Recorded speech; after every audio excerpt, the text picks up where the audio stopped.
All right, welcome everyone. Thank you again for joining us for the last session of day one of our 2021 Telco Media Conference at Bank of America. I'm Dave Barden. I head up telecommunications services and infrastructure services research for the bank based here in New York. And we're super pleased to have with us today, last but not least by a far stretch, the president and CEO of Anterix, Rob Schwartz. Rob, thank you so much for joining us. Thanks for having me, David. Thank you to Bank of America. Looking forward to the conversation. Yeah, me too. And so this is the first time actually we've had Anterix at the conference, which we don't get to say that very often about companies. You guys have kind of burst onto the scene. You know, the stock has doubled in the last 6 months or so. I think people are really paying attention. For the audience that may not be as familiar with the story, maybe you could give us just a brief background of who Anterix is and what you guys are doing in the telecommunications space. Absolutely, happy to do so. So Anterix is a wireless communications company, but it's different than the traditional carriers. We're focused on empowering our transformative broadband, as we call it, to enabling the modernization of critical infrastructure communications. And so what does that really mean? We are founded by the founders of Nextel. A lot of our original team like myself, are from the original team of Nextel. And like the business model, for those who are around, remember, Nextel building a business within the carrier environment, we're focused on a unique solution, what we think of as a better mousetrap, to be able to solve the unique needs of critical infrastructure. And that's taking our nationwide footprint of spectrum.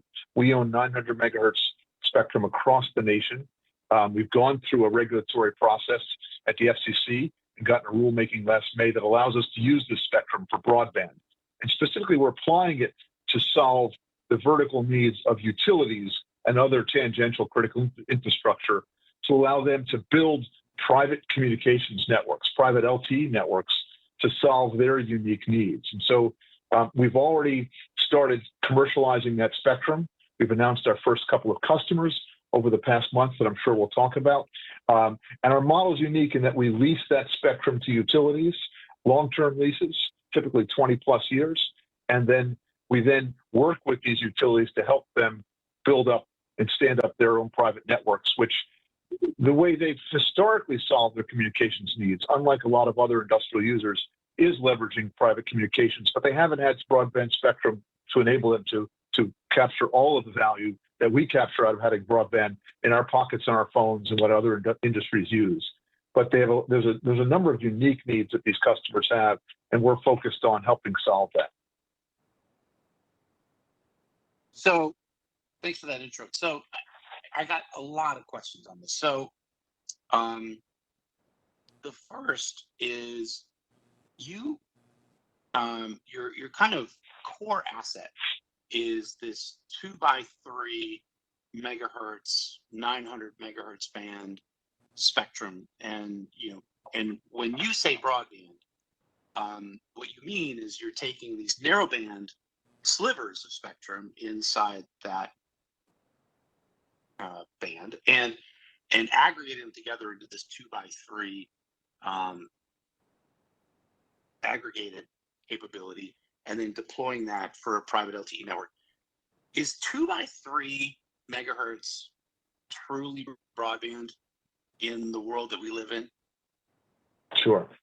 So yeah, you're right, David. It is 6 megahertz of spectrum that the FCC, based on the ruling last May, allows us now to go forward and provide to these customers. 6 megahertz is 3x3, as you referred to it, is one of the standard 3GPP size blocks to be able to use under the LTE technology. So it is pure broadband. There are carriers that use that amount of spectrum, and we're excited about being able to bring that much to market. It's worth noting that 6 megahertz is part of a 10 megahertz block, of which our rulemaking allows us to move the incumbents in that band into the remaining 4 megahertz. And those incumbents are typically two-way radio providers, as we call SMR providers. And the retuning of those customers is the process that we go through to take our narrowband and turn it into broadband. In fact, we just did that with our first customer. We announced last December Ameren. Ameren is the utility in Illinois and Missouri. We signed a $50 million prepaid lease to provide them spectrum for 30 years. We have an agreement. We'll be working with them for the next 30 years. And under that agreement, we've now begun the retuning process. In fact, we applied to the FCC for those first licenses and just recently got the grant of those licenses. Based on us delivering that spectrum to Ameren, we expect to actually get the first half of that payment very soon, in the coming days. And so with that, we'll see, $20+ million of proceeds from that. And that is our business model. To the capacity question, I think that is embedded in your question. These are single users, a utility like an Ameren, that's putting up an LTE network primarily for their own use. And I say primarily because initially it's going to be for their own use, but often companies like Southern Company, as an example, another utility that is in Georgia, Alabama, they built their own private LTE network, but then are bringing some other like-minded customers onto that network. And that can include other utilities like municipals or cooperative utilities. It could even include public safety or other potential users who want to leverage that network. And I think also embedded, besides the question of is it enough capacity, and these utilities, we're working with over 50 different utilities in our pipeline that I'm sure we'll talk about some more, but the capacity modeling that these utilities are doing, and we're working with them on this as our leading vendors, that are part of our collective ecosystem, Ericsson's, Nokia's, Motorola's, and engineering firms like Burns and McDonald's and Black & Veatch. They do the capacity modeling out 10, 20, and in Ameren's case, 30 years to say all of the use cases we think we're going to need. We look at the capacity requirements, and we can fit that within this 6 megahertz of spectrum. So we're not concerned about that not being enough spectrum, although as always, as spectrum entrepreneurs, if you can look at our history through Nextel and beyond, we'll always have our eyes on the next spectrum opportunity, either expand within the existing band or also to be able to bolt on additional spectrum bands. We recently announced our partnership with Federated Wireless, the leader of the CBRS movement, the FCC rules that went on the auction recently in the past year, and one of the SASs, the spectrum coordinators of that band. With that agreement, we're now partnered with them in offering CBRS in complement to 900 because CBRS is a good mid-band spectrum band, similar to high-powered Wi-Fi, which is good as you use Wi-Fi in your office building, in your home. But as soon as you go outside, you need robust low-band spectrum like 900 to get broad coverage with good economics. And that's where our joint offering now of CBRS along with 900 fits. And it also allows you the incremental capacity should you need it in a spot area of coverage, in a building, a campus, for us, a substation or a place where utilities have considerable needs. So I want to ask another kind of a associated question, which is, Nextel was a very successful company. The better mousetrap was the idea that you could take slivers of SMR spectrum and knit them together and create a mobile capability that hadn't existed before. Morgan O'Brien was a part of that. But there came a moment, when the better mousetrap wasn't a better mousetrap anymore. It was a low, it was a low bandwidth voice centric solution. It didn't have a data component, and that's why Nextel and Sprint ended up merging together. There are a lot of companies out there today that are putting literally hundreds of billions of dollars to work to create these, C-band centric, 2.5 gig centric, mobile 5G network slicing, low latency, super high speed capabilities together. So how future proof is your 3x3 solution in a world that's coming that looks a lot different? Sure. So, the Nextel analogy goes so far, obviously 20 million customers almost in 20 years of a long runway. That was a great business. In this case, obviously we've learned from our lessons there. And by starting with the LTE technology, back then there were 3, 4, 5 different competing broadband, if it wasn't really broadband, but cellular technologies. Now with the global confluence to LTE and the 3GPP standard, we're helping utilities join in this revolution on the front end. So they're part of the technology curve, the cost efficiency and development curves of LTE. You have to understand that utilities for decades have used private communications, but very often these are one-off technologies. The LMR technology for two-way radio, different kinds of licensed and unlicensed technologies for field area networks, and for AMI, for automated meter readings.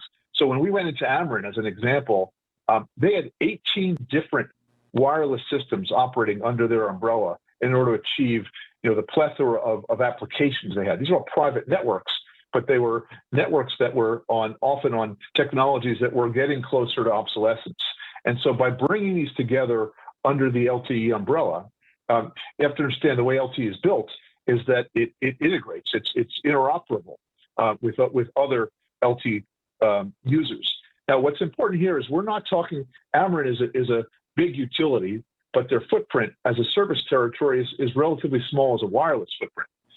Our view, and having grown up through the history of the cellular world, is that when you start looking at these islands of each utility and you bring this together into a network of networks, so that Ameren provides coverage in their service territory and they have utilities surrounding them who have coverage in their service territories, they're used to working together. These are not competitive businesses. These are businesses that actually have just the opposite. They do things like mutual aid, which means, when a superstorm Sandy comes through, all the trucks of the other utilities are lined up at the borders to come in and help restore their fellow utilities network. And so the ability to build scale nationally, which is the role that Anterix wants to play, to create the economies of scale for utilities in joining into this LTE revolution with the level of privacy and private deployment. What's important, I think, embedded in your question is why private versus public? And having worked at a carrier and having a lot of respect for the business models of carriers,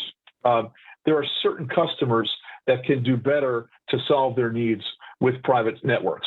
And the key issues. First of all, it's a question of security, right? Building a network that is fully air-gapped from other users, and importantly, from the public internet. There have been a number of instances that have been shown of utilities specifically, and obviously other businesses, where foreign actors, bad actors, have gotten devices on public networks and have been able to tunnel into critical infrastructure and cause irreparable harm.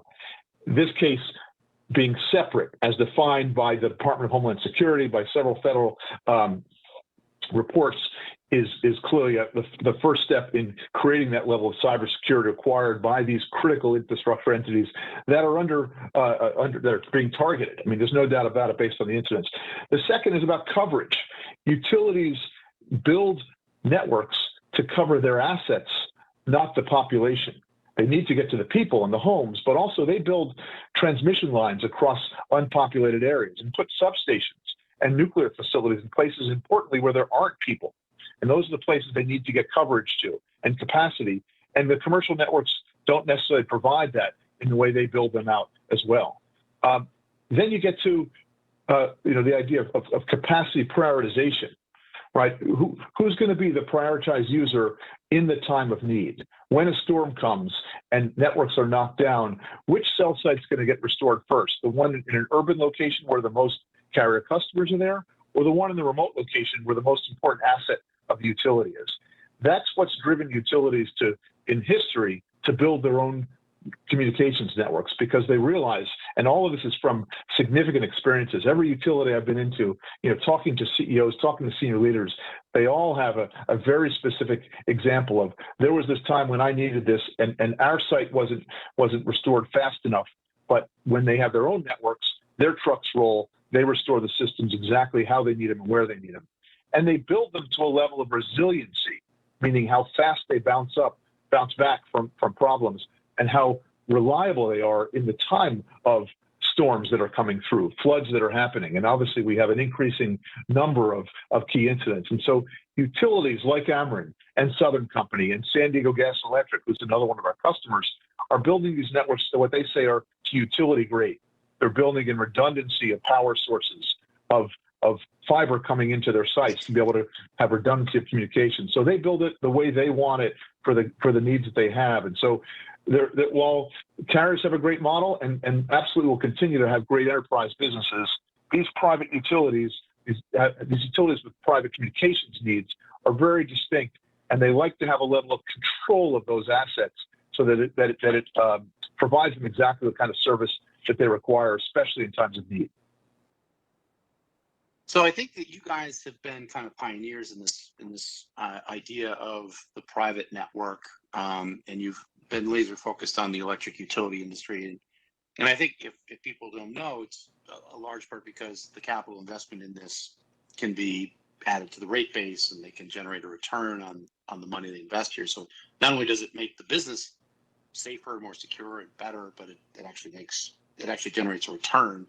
And we're going to talk a little bit about that later from the regulatory standpoint. But when it comes to the private LTE network side, I'm interested because, how hard a sell is it to go to an electric utility and try to convince them that they need to run a wireless business on top of their electric utility? Because it sounds like a heavy lift for most entities to kind of make that leap where they're, to your point, but Ameren having 18 different mobile carriers moving to a network that they run themselves.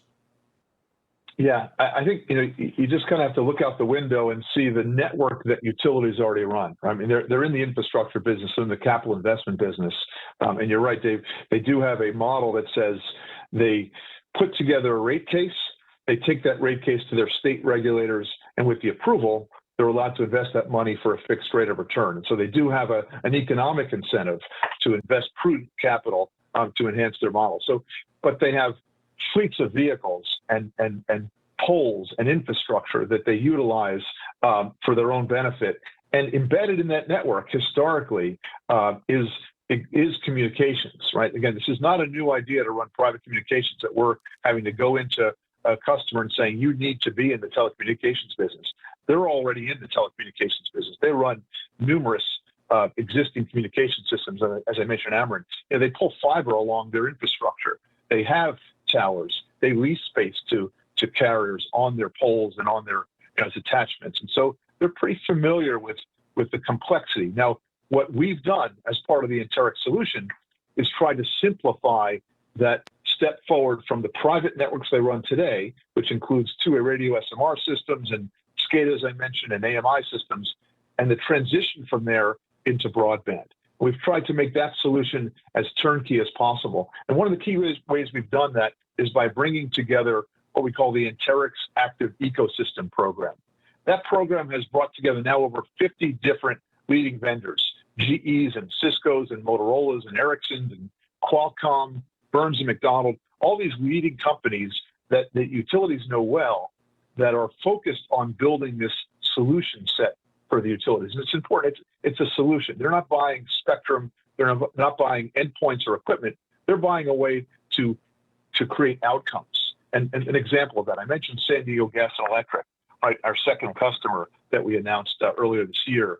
San Diego Gas and Electric has a long list of use cases, and that's what's important here. On all of these customers, this is no longer about a point solution, and I'm putting something in place to be able to read a meter only, and that's the way it used to be in the utility world. Now they put an LTE. Similar to the phone in your pocket, it has applications, and it has a host of applications. Now, San Diego's primary application, which is very important, is wildfire mitigation, right? Everybody knows about the growing problems of wildfires, not just on the West Coast, but unfortunately growing throughout the region, the western region of the country. And so, in fact, as everyone knows, it bankrupted a major utility through the process of the liability exposure of wildfires. San Diego, unfortunately, is one of the first examples of a wildfire affecting utility over a decade ago. And because of that, they've been innovating since then on finding technologies to help them prevent wildfires. And what they've worked on with leading vendors is something called falling line conductor program for them. Their falling line conductor program is that you can think about a power line. What happens when a wildfire starts? Something breaks that line. It can be high winds. It can be a tree falling on that line. That line hits the ground in a dry area. It sparks. It starts a fire. But the technology exists today to put sensors on the poles around that line. We have it available to us, and our kids are using it for their things around the house. But utilities haven't had the ability to deploy this on a broad scale basis in areas where wireless networks honestly don't cover, into wildfire regions, into forests, and into mountains where power lines go. And when that line falls, the sensors say that the current has stopped flowing, and in the roughly 1.4 seconds it takes for that to hit the ground, they can depower that line. And when that line hits the ground, it's no longer live and not risking a fire. And when you think about it, if you're San Diego Gas and Electric, what's the value of preventing one wildfire? Well, in excess of the investment of this network. And so as this is no longer just a telco issue, this is a risk mitigation issue for the C-suite. And so that's one example. San Diego's using it also for the deployment, as they've talked about, their battery storage facilities, right? Communications to all of these new renewable energy sources that are essential for utilities, because they've all made, predominantly every major investor-owned utility has made some sort of decarbonization commitment, becoming net zero by a certain date. And so San Diego is one of those, and they're deploying battery storage throughout a lot of their areas, and they're deploying solar, and they're deploying wind. And how do you communicate with all these new sources of, as we call, intermittent power, meaning wind blows sometimes, but not other times? And you have to know and communicate with those devices real time with very low latency. So in a split second, in a millisecond, to be able to turn something on or off, to be able to depower that line, or to be able to switch from the solar to the battery storage. And so that communication networks is now becoming an essential element in what is becoming a top priority of utilities, which is decarbonization. It's also, for San Diego and others, a key part of this cybersecurity platform. It's an element of saying, I need to have a diverse and separate control of these very important assets and make sure no one else can be taking control of those assets. And so separating that network into private network matters considerably. And lastly is that resiliency aspect, the ability to say, no matter what happens environmentally, I'm going to still be able to keep that network up and running as much as possible. And unfortunately, we've seen this incident happen too many times in this past year or two, between what happened in Texas, what's happening in California with wildfires, what's happening with cyber and other issues. The ability to keep these networks up and running is lives are at risk, and we've seen, unfortunately, lives lost as a result. So when you talk about the benefit, we're no longer measuring in dollars of reducing costs of telco. We're talking about stopping wildfires, about saving lives, keeping electricity on in Texas when it's 110 degrees. And so these are life-threatening issues that now utilities are coming together to realize the benefit of being able to use broadband to solve these needs. Compelling. Thank you. So that kind of answers a lot of my use case questions. But what I ask now is, as you pointed out, you do have a handful of customers right now, and you've got, I think you've said publicly, you've got at least 50 in the pipeline coming up. And given the compelling kind of argument you just made, I guess the question becomes, why aren't we seeing more happen faster? And how do we measure that? And, as investors from the outside, trying to see whether the pitch you just made is actually landing with the utilities and the regulators that have to adopt it. Sure. Great question. I mean, look, as I mentioned, it was just last May that we got our FCC report and order giving us the ability to provide broadband. October, it got finalized. December, we announced our first customer. Soon thereafter, we announced our second customer. And we have a very robust pipeline of customers that we're confident. We gave a lot of this detail out. We had an investor day in May. And so I would just point at anyone who wants to get kind of more color. It's worthy. We put a lot of time into explaining the background and the story and some of the outlook. It's a good thing. It's available on our website. But I think a couple things on demand side, right? So we've with our high confidence, we've said this fiscal year, our fiscal year ends in March 31st. So March 31, 2022, we'll have $200 million of contracted proceeds, meaning we're going to sign customers with $200 million of revenues. Now, most of these customers, as we explained for the first time in detail in our investor day, are now looking to prepay for these leases. And that's a big improvement to our business model. When we first started talking about it a few years prior, we expected to have long-term leases, similar to tower leases, but in which the customers would pay over time. And obviously that's that's valuable. Getting the receivables of a high credit grade utility is very valuable. But in this case, we're talking about now, like what happened with Ameren, is collecting the predominance of those proceeds in the first several years of the time frame. So Ameren, as I mentioned, we made our first spectrum delivery, and we expect to see that 50% of that payment coming in soon, and the rest of it coming in within the next year or two. And so our ability to translate spectrum, what was narrowband, and now we have a path to broadband, into broadband licenses, and the FCC just issued those first Ameren licenses. So we've demonstrated that. We've really been de-risking our model, Dave, over these past 12 months considerably. Right? So we've taken out the risk of our conversion of narrowband to broadband. We've taken out the risk of the demand in the utility sector, both through the customers who have already come forward, and there's a lot of other indications. We have over 15 experimental licenses now, FCC experimental licenses, with utilities and other key entities that represent groups of utilities. So Ameren and Southern were the early ones, but Exelon and SDG&E and Excel and NYPA, NREL. NREL is the National Renewable Energy Lab, right? There's a group there of 9 utilities that got together and said, with NREL, how do we use broadband to better communicate and control all of these new sources of renewable energy? And so they collectively are working on a solution of using broadband for that. As I mentioned, SDG&E is demonstrating that through their own deployment. So this is no longer a case of, do we have momentum? We've demonstrated that. As we described in our Investor Day, we see this now as a movement. There's, the ecosystem, over 50 vendors have come together to help solve this. There's now dozens of utilities, right? 50 within our pipeline, over 15 entities working together with experimental licenses. And so we've launched something called the Utility Broadband Alliance, something we stood up. We brought some founding members together. Now there's over 9 utilities that are working in there to share their learnings. And what's that for us? That's an accelerator. It takes all of these parties together. Ameren, for example, did their pilot before they signed with us. They've shared openly all of that pilot information with anyone who shows up at the Utility Broadband Alliance meetings. And there's dozens who have been through and talked about that. So for us, the ability to now take all of this, translating into this increased momentum is being demonstrated considerably in our current activities. And then if you look forward, we've also said we estimate by our fiscal year in 2024, when you do the math, taking our existing customer pipeline, over 50 customers, about $3 billion of potential contracted revenues. We think we'll have about $1.8 billion of contracted revenues by our fiscal year end 2024.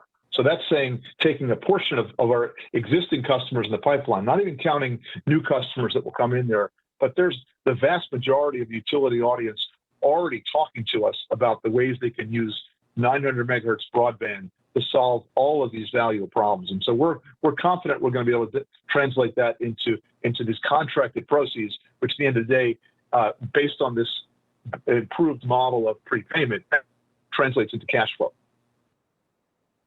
And so experimental licenses that you have with the prospective customers, obviously you pointed out there's a collaboration among the utilities. Some of these experimental licenses will have compounded effects, in learnings for other adjacent players in the marketplace. As you look at these licenses now that you have, presuming that these are kind of on the critical path towards getting to revenue with these players, where do we stand in those experiments, and how long does it take to go from, we're interested, to now we're experimenting, to now we're convinced, to now let's sign a deal, let's get this done from a rate case perspective? Sure. It varies by utility, and let me give you just an it depends number. But there's some that move faster and some that move slower. A lot of it has to do with replacement cycles and decision timing of the existing systems, because the initial justification often comes from replacing a legacy system that's at end of life. At least that's we've seen some of the initial conversations starting. But it's also important to note that experimental licenses is only one point of entry. right? San Diego Gas and Electric, for example, didn't file an experimental license. They went right to going out and saying, we know LTE works, right? This isn't a new technology. You can go anywhere in the world and see the scale of LTE. In fact, you can go in a lot of countries around the world and see our specific 900 megahertz band 8 functioning and being used by millions of users. So that's not the risk here. That for them, it was saying, we want to see the connection of our use cases into private LTE. And so they're one of several parties that we see that could leapfrog over doing their own experimental license or leverage an experimental license of one of their brethren or one of the industry associations that's working on it. Recently, Motorola and Burns & McDonnell. Burns & McDonnell is one of the leading engineering firms that consults to utilities on not just technology, but they do installations of large facilities, pipelines, and other things. They both of those entities as third parties got experimental licenses to be used so that they can demonstrate as part of their sales process in their headquarters facilities, in their showrooms, and their deployments, the power of private LTE at 900 megahertz. And so the scaling effect of this ecosystem program, as I talked about it, right? Federated was the first one that we've signed a commercial agreement with, but we see the opportunity to actually continue to expand our business model with a lot of these other entities that are members of that ecosystem, not just to create more channels, which is very important, right? So, take GE, for example, a member there. GE has a product called Orbit. It's the primary device that's deployed on a pole that has a wireless card in it that communicates to whatever assets there, a recloser, a transformer, whatever they're trying to get to. GE now has, a logo on their products packaging that says Anterix Active, meaning it's fully tested and functioning within our ecosystem of 900 megahertz. Now every utility is getting GE marketing and GE sales calls talking about the potential for the Anterix 900 megahertz product in conjunction with their distribution channel. And that's unbelievably powerful for us. We think it's going to lead to more opportunities to create greater economic value as well for us as we establish partnerships for distribution, like we did with the smaller example of Federated. But we think that's a good example to say, once we establish this platform, and we really view it as a platform, it's not one-off sales to this utility, that one. We're devising what we see as this network of networks. That's the term we talked about in Investor Day. You're following with Metcalfe's law of the network effect, meaning that each time another utility plugs into this network, it gets incrementally that much more valuable to the next customer that joins into it, because they share in their learnings, they share in their economies of scale of cost, the resources they have. And so attracting vendors, creating a standardization, that's our objective of being the de facto standard across the sector. And there's a lot of interest from utilities because it's in their interest to see that happening as well. I've been asking this question for most of the companies that we've had at the conference so far, which is, how has the pandemic been affecting, the business, and how does coming out of the pandemic, change the business, and what does the new normal look like? And I think it's less relevant for you guys, but what is more relevant is just the craziness that we've seen with respect to, hurricanes hitting New York City, wildfires burning down Idaho, crazy stuff that's been going on weather-wise. I have to imagine that this is making the case for you for a lot of the use cases that you mentioned earlier. So I want to fold this question into another, which is the role of the regulators in kind of facilitating or obstructing, what you're trying to do with the utilities here. I have to imagine all of this is moving in the right direction. When the hurricane hits, you sell the insurance companies. I'm wondering if I buy Anterix. Yeah, so I think you're spot on, David. The connection between these unfortunate incidents that are occurring, and obviously the regulatory and legislative environments that are now awakening to seeing they need to be more supportive than ever on solving those critical problems. And again, these are loss of life issues. These are not, nice to have elements of network improvements. So absolutely, we're seeing that the more frequent occurrence of these horrible horrible incidents that are occurring, going back to blackouts, to weather incidents, to man-made incidents where the lack of maintenance of some facilities possibly caused some of these wildfires. And so the situational awareness, and then as a response, the ability to have command and control of assets is becoming more important than ever. And that starts first with visibility, just being aware that it's there. That was one of the issues that happened with Texas, is that there wasn't enough awareness of what was really happening, power coming and going, and what was happening during the meltdown that was occurring there, or the freeze. And so the first thing is, every utility we're talking to has the intention of deploying tens of thousands, if not millions, of additional sensors throughout their networks. And that means, you need to have low-cost capabilities of doing that. So you choose a technology that has scale capabilities, right? That there are global vendors that are making devices at low cost. And our LTE is the same as the LTE being deployed around the globe. And so any device that's available around the globe to solve some of those, whether it's narrowband or broadband needs within LTE, is available now to utilities because they have spectrum. That was the missing link, was the spectrum. So for us to be able to first bring that forward and utilities to be aware of it was step one. Now, when you get into the regulatory world, I like to think as an area we punch well above our weight. As a small company, we spend a lot of time first, in Washington, focusing on the FCC and achieving the groundbreaking rulemaking that we got to allow us to use this previously narrowband spectrum for broadband.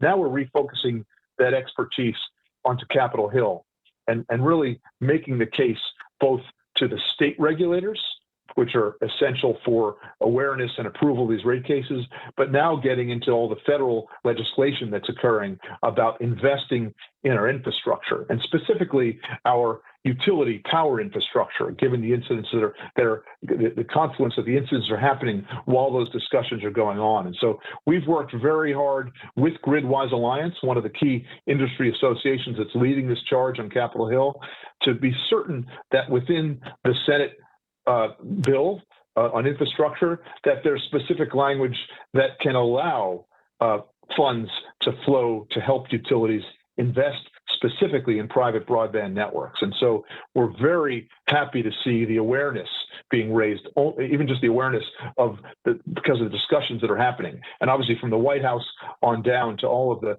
what's happening in the Senate and Congress about talking about the necessity to improve these networks. And how does that happen?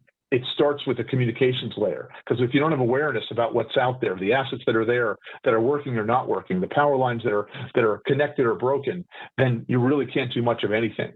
And so the awareness of this communication layer is an essential piece of it, is literally in the bill, in the conversation about, when they talk about both broadband allocation of funds, but also money being allocated towards our electric grid, specific language about the potential use for wireless broadband networks to solve these important problems. It's a piece of the solution. It's not the silver bullet alone, but it's an essential piece. And without it, it's going to leave a gaping hole in solving these critical problems. Well, I'm kind of surprised that 40 minutes just went by, because I've got a ton more questions about how you're a beneficiary of the broadband infrastructure bill and how you're as a platform and a lot of other things. But Rob, this is a great beginning. Really appreciate you being a part of the conference for the first time this year. I'm looking forward to having another chance to talk soon. And best of luck, and thank you for being a part of this. Thank you, Dave. Thanks to you and Bank of America for hosting us and having us part of this important conference. And again, people need more information. We've got a great Investor Day presentation that's available on our website, and happy to take inbound calls from any investors to Natasha Vecchiarelli, our head of investor relations, can help you out there. So again, thanks, Dave. Cheers.